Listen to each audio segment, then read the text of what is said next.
Do. Bwysig bod ni'n ei siŵr bod hynny'n iawn, reit ar gychwyn yn hwyddfa. Wel, mae'r gwasanaeth Nadolig Ysgol Sul yn edrych yn wahanol iawn yn leni i be mae wedi wneud dros yr 20 mlynedd ydyn ni fod yma yn yr wyddgryd. Ond dydy'r stori ddim wedi newid dim. Dydy'r stori wrth gwrs ddim wedi newid dim ers dros 2,000 o flynyddoedd. Ac jyst isio estyn croeso cynnes iawn i chi. I'r gwasanaeth arbennig yma, a da ni'n hynod o falch bod teulu'r bridis yn mynd i fod yn helpu ni. Yn diolch i Lwri hefyd wedi paratoi yn drylwyr iawn ar yn cyfar ni. Ac mae hwn yn gyfla i ni unwaith eto ddod i foli yr arglwydd. Rwan ta, mae yna becynna wedi cael ei creu ar gyfer, dwi'n ama na dim ond chi sy'n yma blantos i gael pecyn. Mae yna becyn i chi fynd adra ac i chi gneud rhyw dipyn bach o waith crefft ac i gael bita'n bach o jocled a darllen rhyw dipyn bach yn ystod yr wyl. Ac hefyd, mae yna un peth arall cyffroes iawn ydyn ni isio eich annog chi gyd i wneud mewn gwirionedd, a hwnnw ydy i ddilyn stori y geni. Rwan, ydych chi'n meddwl, sut da ni'n mynd i wneud hynny, a pwy sy'n mynd i fod yn wneud be? Wel, i'r rhai ohonoch chi sydd yn dda fo technoleg, os ymwneud chi fod yn dda fo technoleg, ond yn defnyddio technoleg, mae yna, os ydych chi'n defnyddio'ch camera, mae yna ffasiwn beth a QR codes. Pwy sy'n dall beth i QR code? Wrth gwrs bod Llywalyn yn gwybod beth i QR code. Magi wedi yn gwybod beth i QR code. Wel, mae yna QR codes mewn 4 lle yn y dre. Mae'r cyntaf tu allan i'r drws yma yn drws y festri, os liciwch chi, tu allan. Sganiwch y QR code ac mi gewch chi glew lle ydych chi'n mynd nesaf. Mae yna 4 QR code o amgylch y dre i ddweud y stori wrtha ni. Ac mae yna ffilm wedi cael ei pharatoi yn deud yr hanes.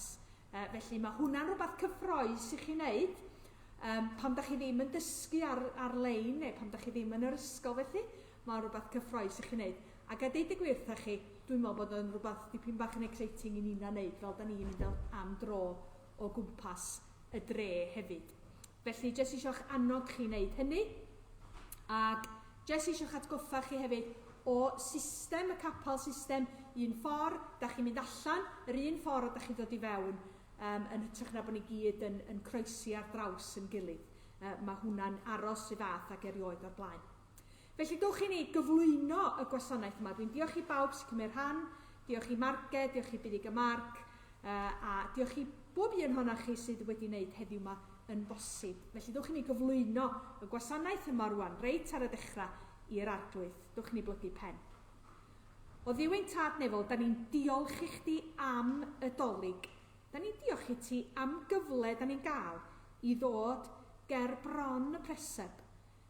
Ac wrth i ni edrych o'r newydd efallai lenni ar y preseb, da ni'n gweld i sut fath o fyd y ges di dy enni. Ac ella fydda ni'n meddwl am y cymeriadau fwy nag erioed o'r blaen. Yn meddwl fod y llety yn llawn, yn meddwl am roddion y doethion, yn meddwl am y bugeiliad, yn meddwl am Mair a Joseph, ac efallai'n meddwl am y brenin Herod, a'r ffoi'r Aifft, a'r holl anghyfartaledd oedd yn rhan o'r stori yma. Ac felly, os gweli di fod mor dda, da ni'n gofyn i ti fod efo ni bob un ohono ni.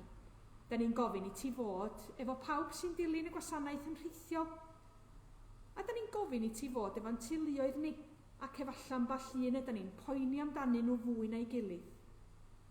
Ond ydyn ni hefyd yn gofyn i ti fod efo rhai sy'n byw mewn byd anheg iawn a'r effaith hynny'n llawer iawn fwy ar eu bywydau nhw nag ydi o ar yn bywydau ni. Felly os gweli di fod mor dda, maddau ni bob bai cliw yn gweddi ni am yn bod ni'n gofyn hyn i gyd yn enw Iesu Grist. Amen. Na i ddeud y cyhoeddiadau'n sydyn cyn edrych i fyny fforcw. Mae yna wasanaeth carola heno a da ni'n hynod o ddiolchgar i Awen Blanford ac i Chloe fydd yn cyflwyno yr carola yna i ni hefyd. Da ni hefyd yn ddiolchgar i Meida, fydd hefyd yn chwarae yr organ ar yn cyfer ni. Felly, dewch yn llu. Dwi'n meddwl fod yna ddigon o le. Dwi'n siŵr y fydd yna ddigon o le. Ac mi fydd y gwasanaeth hynny hefyd yn rhithiol heno yma. Hefyd, mae'n casgliad ni eleni yn wahanol i'r arfer, ond mae'n casgliad ni eleni yn mynd at apel Nadolig Cymorth Cysnogol. A'r apel hwnnw'n edrych yn benodol ar breinder dŵr yn Ethiopia. A da ni'n gwybod bod dŵr, wrth gwrs, yn un o hanfodion cyntaf i fywyd felly, ac yn braint ni fydd carhoi. Mi fydd yna gyfle i chi gasglu, fydd yna ddim casgliad yn dod o gwmpas. Os da chi'n dymuno rhoi yna, mi fedrwch chi wneud hynny ar y ffordd allan, jyst i ddeud hynny hefyd. Wythnos nesaf, so am y tro, hwn fydd y gwasanaeth ola am y tro yma i fewn yn y capel. Wythnos nesaf, 2:00 o dan Nawdd Cytun, mi fydd yna gwasanaeth carola, drive-in carola ar faes parcio Ysgol Maes Garmon. Fwy o fanylion i ddod yn y man. Diwrnod Nadolig, gwasanaeth Nadolig ar Zoom, mi fydd y cod yn cael ei gynhyrchu a'i anfon i bwy bynnag sydd ei angen o yn ystod yr wythnos. Felly dyna i gyd sydd gyda i ddeud. Felly, lle mae'r stori yma yn cychwyn, dydwch chi? Gwrandewch bawb, Eseia ydw i, ac ydw i'n byw 700 mlynedd a mwy cyn gen i Crist. Trwo fi daw neges Duw, neges bwysig i bawb mewn dyddiau tywydd.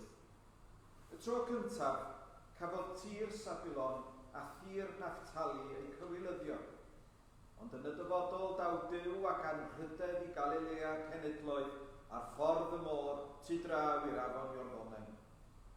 Mae'r bobl oedd yn byw yn y tywyllwch wedi gweld golau llachar, golau a wawriodd ar y rhai oedd yn byw dan gysgod marwolaeth.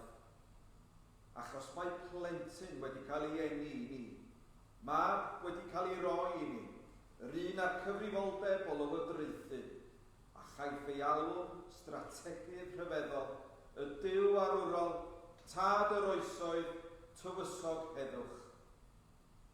Bydd ei lywodraeth yn parhau i dyfu gan ddod â llwyddiant di-ben draw i orsedd Dafydd a'i deyrnas.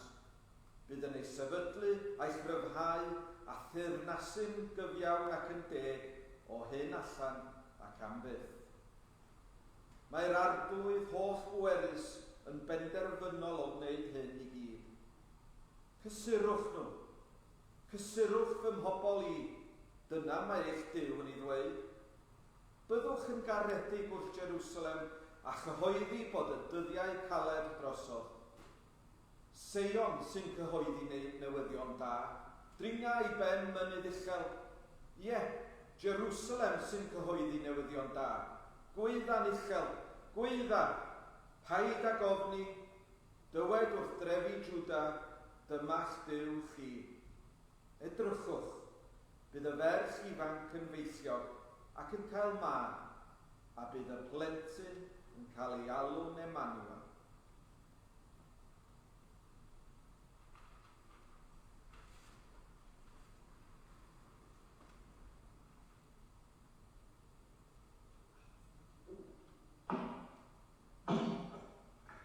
Y Nadolig cyntaf. Newyddion da! Meddai'r angel wrth ferch o'r enw Mair. Mae Duw'n anfon rhywun arbennig i'r byd. Bydd e'n frenin mawr. Ei enw fydd Iesu. A wyddwch chi be? Mae Duw am ei ti fod yn fam iddo. O, diolch! Newyddion da! Meddai'r angel wrth Saer o'r enw Joseph. Mae Duw yn anfon rhywun arbennig i'r byd. Fe fydd yn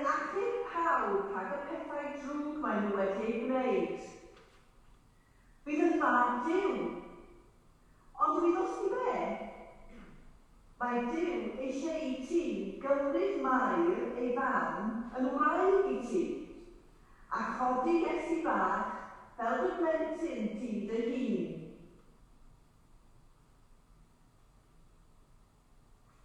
Newyddion drwg. Meddai Joseph wrth Mair. Mae'r rheolwyr ein gwlad yn eisiau ei hyfryd I weld faint ohonon ni sydd yma ac I wneud pethau'n haws iddyn nhw, fel ni'n gofod mynd yn ôl I dref ein geni. Mae hynny'n golygu teithio bob cam o Nazareth I Bethlehem, ac mae'r babi'n mynd I gael ei eni cyn bo hyd. Holl ffordd? O!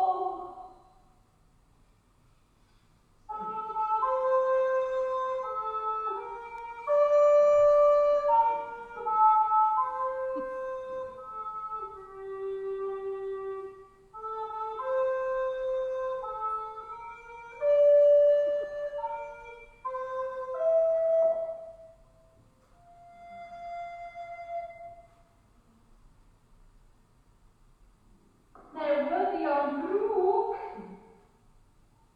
Ond chneidio'r gŵr llety gan ysgwyd ei ben. Does na ddim un ystafell ar ôl y Bethlehem, ond gan bod y wraig ifanc yma'n disgwyl babi, pam na newch chi dreulio nos yn ddystafal I? O diolch. Newyddion da.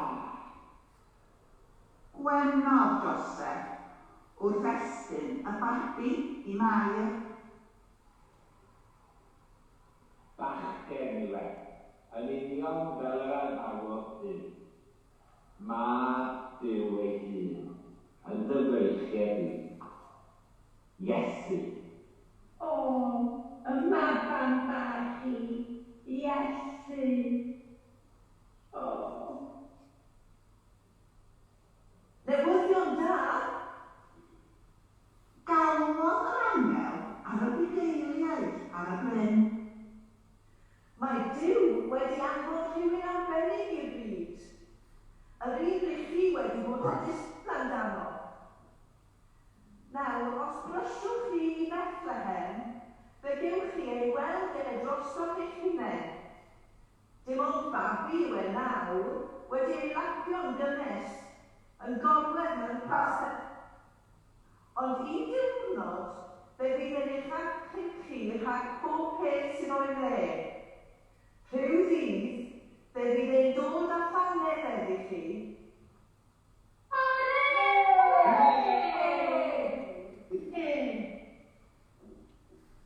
Yna, llanwodd yr anylion yr awyr a chan o newyddion da.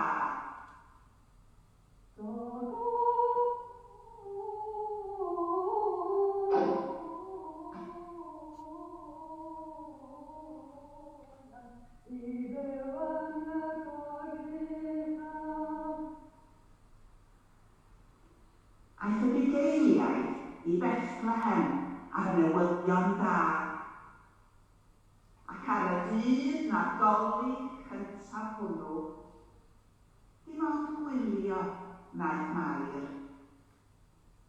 Sigloi babi a gwenu gwen newyddion da.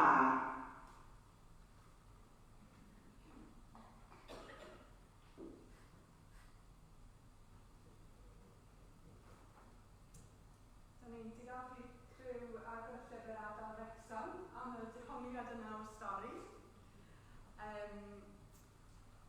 Mewn amser fel hyn, dyn ni ddim yn gallu gwneud lot yn y cnawd fel chi'n deall.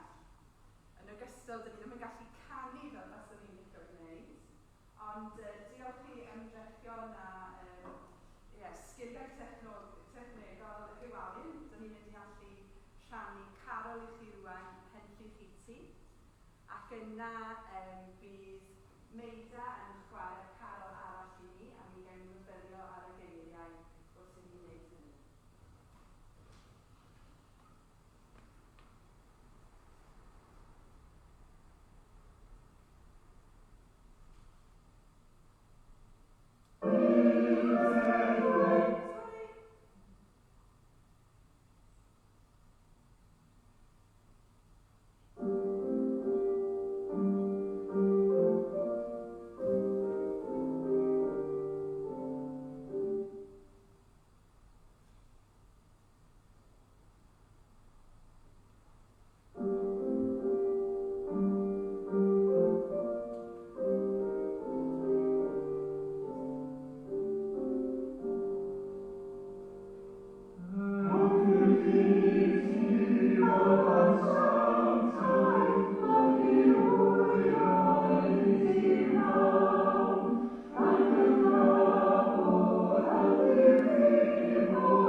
eiddo. Do, mi ddidus di, Micha ydw i, ac rydw i yr un mor hen a ti Eseia. Rydw i hefyd yn byw tua 700 mlynedd cyn geni Crist. Dyma neges Duw trwy fi. Gwrandewch bawb, a ti Herod, a ti Bethlehem Effrata. O Bethlehem Effrata, rwy ti'n un o'r pentrefi lleia pwysig yn Jwda, ond ohono ti y daw un fydd yn teyrnasu yn Israel, un sydd â'i wreiddiau yn mynd yn ôl i'r dechrau yn y gorffennol pell. A dyma fydd neges Jeremia pan ddaw ymhen 100 mlynedd. Dyma mae'r arglwydd yn ei ddweud. Mae cri i'w chlywed yn Rama, sŵn wylo chwerw a galaru nawr. Rachel yn crio am ei phlant. Mae'n gwrthod cael ei chysuro. Am ei bod nhw wedi mynd. O na. Ond cofiwch eiriau Duw trwy'r proffwydi Hosea. Pan oedd Israel yn blentyn, ro'n i'n ei garu, a gelwais fy mab allan o'r aifft. Bydd yr arglwydd yn rhuo fel llew, a byddan hwn ei ddilyn eto. Pan fydd e'n rhuo, bydd ei blant yn dod o'r gorllewin yn llawn cyffro. Dod ar brys fel adar o'r aifft, neu golomenod yn hedfan o Asyria. Bydda i'n ei casgu nhw nôl i'w cartrefi. Yr arglwydd sy'n dweud hyn. Cael gweld yr holl bethau hyn yn digwydd.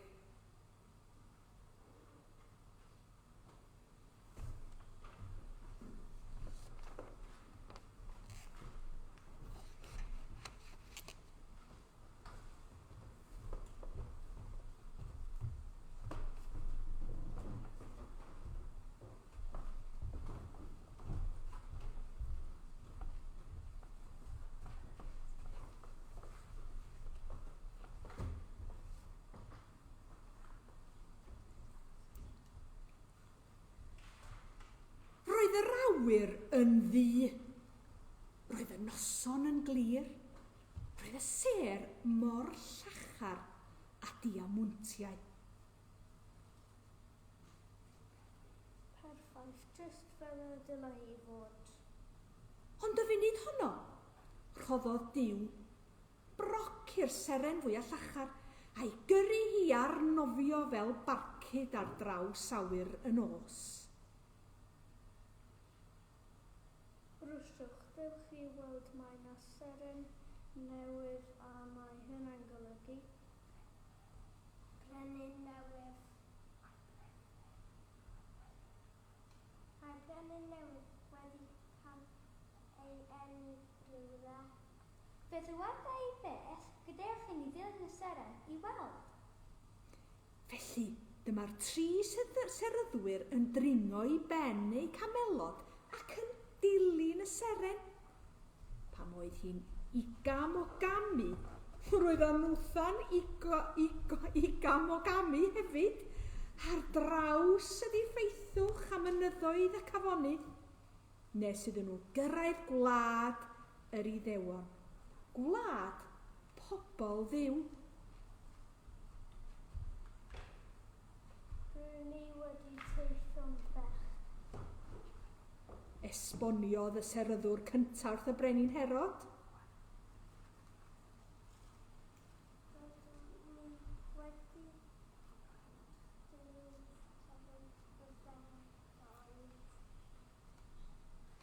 Felly, allwch chi dweud wrthyn ni ble mae'r babi, y babi sydd wedi cael ei enni fod yn frenin yr Iddewon?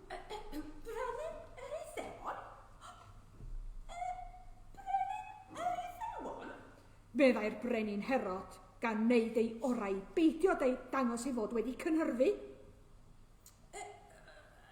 Gadewch i mi ymgynghori am cynghorwr.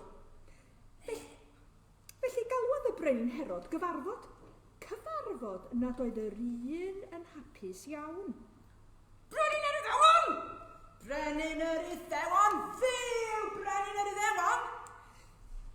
Ie, eich mawr hydi, mwmblodd ei gynghorwyr, ond mae Duw bob amser wedi addo byddai'n anfon brenin arbennig ato ni ryw ddydd. Efallai Mae hwn yw'r un mae'r seryddion yn chwilio amdano. A ble mae Duw yn dweud y bydd y brenin arbennig hwn yn gael ei eni? Bethlehem Ephrata. Methlem eich mawr hydy, dinas Dafydd. Ddidys i, do? Do, mi ddydes di. Anfonwch am y seryddion. Rydw i wedi penderfynu beth dwi'n mynd i'w wneud. Foneddigion, mae'r plentyn rydych chi'n chwilio amdano ym Bethlehem yn rhywle. Ewch ato, dewch o hyd iddo, a wedyn dewch i ddweud wrtha i ble mae o, fel y gallai hi ymweld ag o hefyd. Dywedodd y brenin hyn gan wenu, ond roedd ei galon yn ddu. Mor ddu a noson di ser. Roedd o eisoes wedi penderfynu lladd y plentyn, fel na allai unrhyw un gymryd ei le fel brenin. Doedd y seryddion ddim yn gwybod hynny wrth iddyn nhw adael, ond cyn pen fawr o dro, roedden nhw wedi darganfod beth oedd ei fwriad, oherwydd fe ddaeth yr un Duw a rhoddodd broc i'r seren atyn nhw mewn breuddwyd a dweud wrthyn nhw am gynllun cas y brenin. Felly, eithon nhw i weld Iesu bach a'r choi anrhegion iddo. Air, thys a myr. Wedyn fi eithon nhw adre'n syth gyda ser neu llygaid a Duw yn ei calonnau.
Arwyddion am eiriau cyfarwydd i ni yn stori'r geni. Dyma rhai dwi'n meddwl fedrwch chi ddyfalu. Dyma'r arwydd am Iesu. A beth dwi eisiau chi wneud yw jyst trio ymuno, jyst dim ond os chi'n gael yn wrong, achos mond fi bydd yn gallu gweld chi. Ond meddyliwch am Iesu. Dyna'r arwydd am Iesu. Pa eiriau eraill sydd gyda ni yn stori'r geni? Wel, mae gyda ni'r geni. Dych chi'n kind of sgwpio'r babi i fyny. Geni. Mae gwahoddiad i ddod yn does, so dyn ni'n mynd fel hyn. Dewch, dewch, dewch. Pan dyn ni'n canu clod i'r arglwydd, pan dyn ni'n deud wrth Dduw, dyn ni'n cytuno, dyn ni'n hoffi pob peth rwyt ti'n dweud a gwneud, dyn ni'n gwneud thumbs up o'r holl ffordd lan i'r nefoedd, iawn? Pwy arall sydd gyda ni yn y stori? Mae gyda ni Angylion. A wedyn mae yna lot o sôn yn y carolau am bobl, am y byd. So dyma'r byd, dan y rhod, y llawr, iawn. A wedyn pobl, wel dyma dynes. Felly dyma Mair. Mae Mair yn gwisgo penwisg. Dynes mewn penwisg. Dyma dyn, bardd. So pobl ydy dynes a dyn. Iawn? Beth arall? Un dwi'n really hoffi ydy gorfoleddu. Chi'n pan mae gyda chi'r ratl mewn gêm pêl-droed? Iawn, pan ydych chi'n really dathlu a llawenhau, gorfoleddu. Pan ydych chi'n dweud henffych, unrhyw geiriau fel yna. Iawn? So newn ni jyst fynd amdani, dwi'n meddwl.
Wel, diolch o galon, mae'n dda cael hwyl efo'n gilydd yn dydi, fel na, a theimlo'n reit gartrefol fel hyn.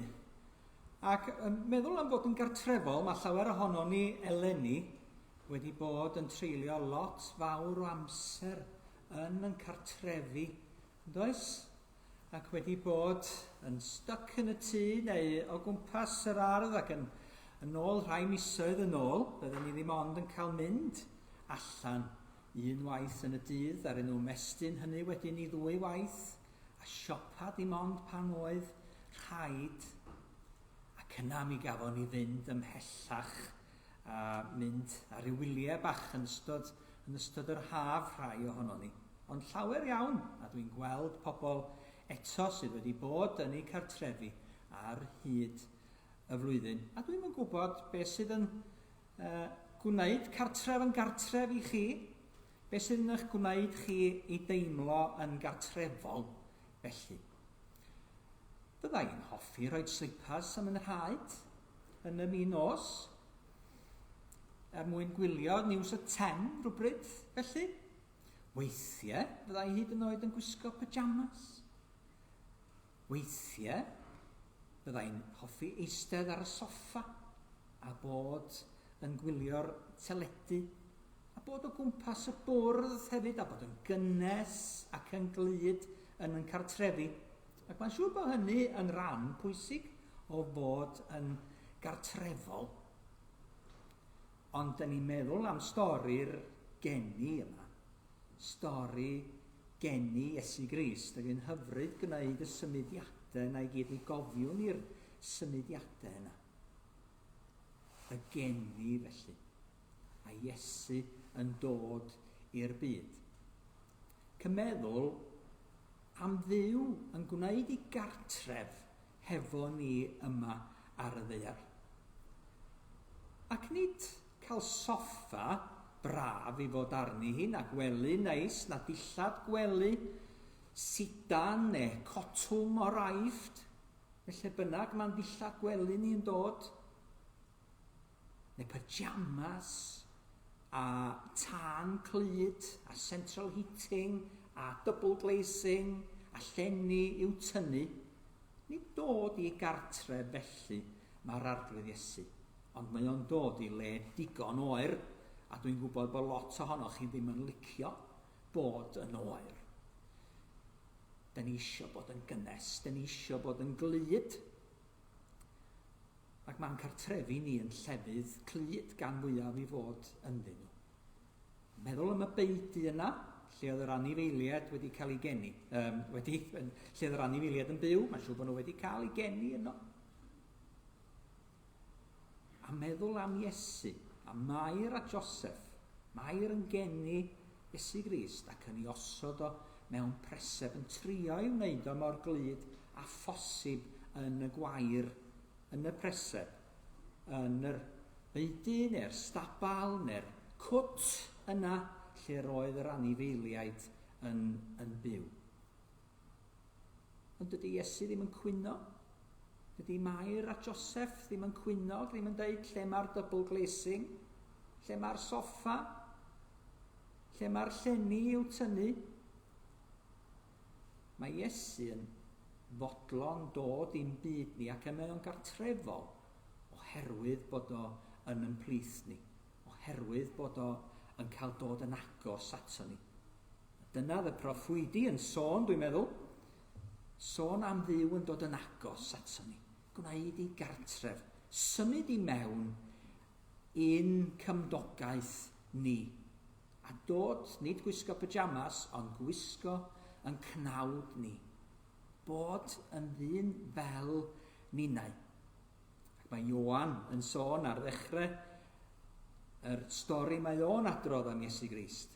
Daeth y gair tragwyddol oedd hefo Duw erioed, yn gnawd, ffreswilio neu'n plith, symud i mewn ato ni yma, yn hardal ni. Dyna lle mae Iesu eisiau gwneud i gartre, a dyn ni'n diolch i fod o'n gartrefol yn plith ni, ac i am i ni fod gartre pan dyn ni'n hefyd yn ei gwmni fo. Ac mae wedi gwneud pob peth sydd angen i wneud, mwyn i ni fod gartre gyda go, a chael bod yn ei gwmni hyd byth ac am dragwyddoldeb ei hun. Diolch i'r arglwydd Iesu am wneud i gartre yn plith ni. Da ni am glywed canu. Mae'n braf cael clywed canu. Canu rithiol a chanu go iawn hefyd. A Marged a Buddig am ddod a chanu carol i ni.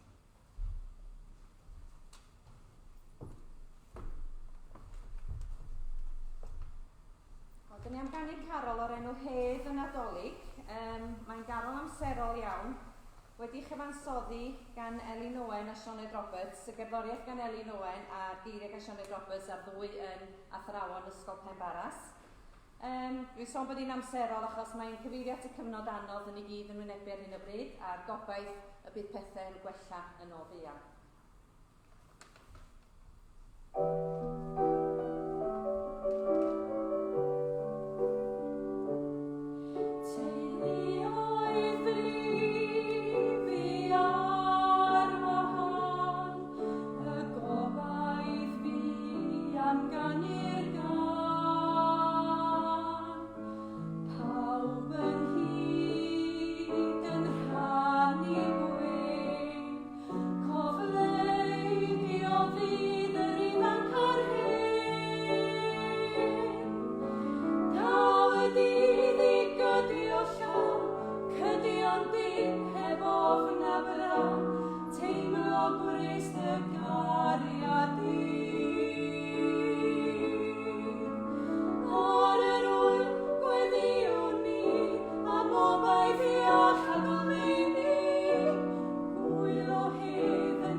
Hyfryd dros ben.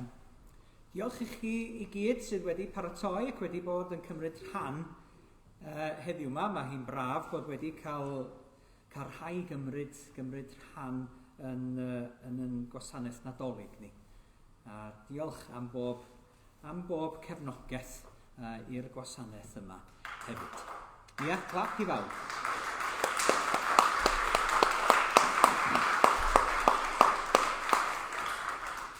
Dyna ni'n dymuno Nadolig llawen a dedwydd a digon cartrefol i chi gyd, a bydd yr arglwydd gyda chi a gyda ni os. Dwch i ni gloi mewn gweddi. Dduw ein tad, dyn ni'n diolch i ti am dy fod ti wedi yn ystyried ni ac wedi'n caru ni ac wedi mynnu dod ato ni mwyn siarad yn iaith, mwyn bod yn un ohono ni, mwyn bod adre yn plith ni ac mwyn i ni gael bod adre yn dy gwmni di dy hun. Dyn ni'n gofyn i ti arglwydd fendithio yn cartrefi ni yn Nadolig yma. Cadwa ni yn ddiogel arglwydd, cadwa ni yn dy law di dy hun. A dyn ni'n cyflwyno'n hunain i ti, yn cyflwyno'n ardal i chdi, cyflwyno'r eglwys a'r eglwysi sydd yn cyhoeddi denw di yn yr ardaloedd yma. Gofyn dy fendith arnyn nhw, yn cyflwyno'n byd i chdi arglwydd, yn doredig fel y gymau o.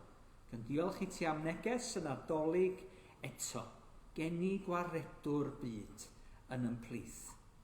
Boed yna heddwch rhwng dyn a dyn, a rhwng dyn a dyn, oherwydd dy fod ti'n rhannu'r heddwch yna gyda ni. Boed yna obaith i ni, oherwydd dy fod ti wedi dod i'n byd i'w rannu o. Boed yna oleini i bob un ohono ni arglwydd. Wrth i ni orffwys yn dy gariad di, ac yn y wybodaeth yna, dy fod ti yn agos, mor agos ac y mae modd i ti fod, at bob un ohonom. Denw di dyn ni'n gofyn, a bydded i ras ein harglwydd Iesu Grist, a chariad Duw, a chymdeithas yr ysbryd glân, fod gyda ni oll, o'r awr hon, hyd byth. Amen. Amen.